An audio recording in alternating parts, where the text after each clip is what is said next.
Parallel universes in quantum physics might actually be real. Obviously this concept pops up a lot in sci-fi and in movies, but there's some good arguments and evidence to suggest that this might be closer to reality than fiction. So this idea in quantum physics, perhaps unhelpfully, has a bunch of different labels.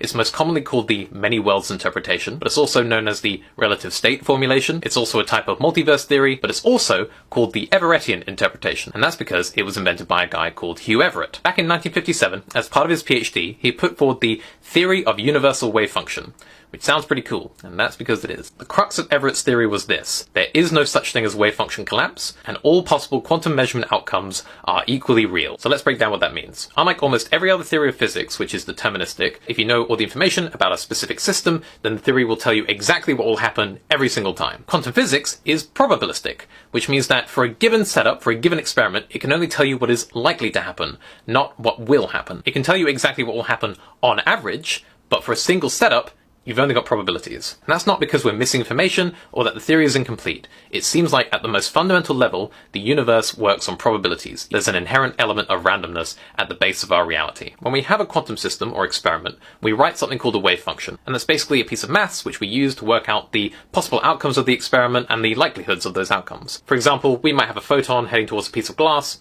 50% chance it'll pass through, 50% chance it'll bounce back. Two possible outcomes. Before Everett's ideas, the standard way of understanding quantum physics, also known as the Copenhagen interpretation, was that until we do the experiment, we have the wave function, which is all probabilities, possible outcomes, and then when we get the result, we have this thing called wave function collapse, whereby we chuck out the probabilities, it collapses into a certainty, and that's what we see. Obviously, we always record a definitive outcome for an experiment, so it's all probabilities until we observe certainty. And that step is weird and dodgy. It's unclear why an observation should cause that to happen. It leads to all these paradoxes. So Everett's grand idea was to say, there is no wave function collapse. We always have probability. When we observe one of these two outcomes, it's not that the other one hasn't happened.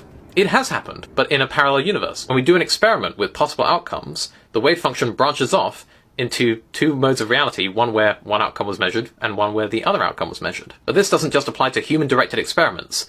That applies to every single piece of quantum interaction that occurs in the universe. Which means that as you're watching this now, if Everett's ideas are true, then there's an almost incomprehensible amount of parallel universes being created at this very moment. It means that everything that can happen does happen. In some of those branches, I've made a better version of this video. In others, I've given up completely. It means that the universe is actually deterministic. All outcomes happen, just in different branches. And it explains everything from why quantum physics uses probabilities to why quantum computers can even work in the first place.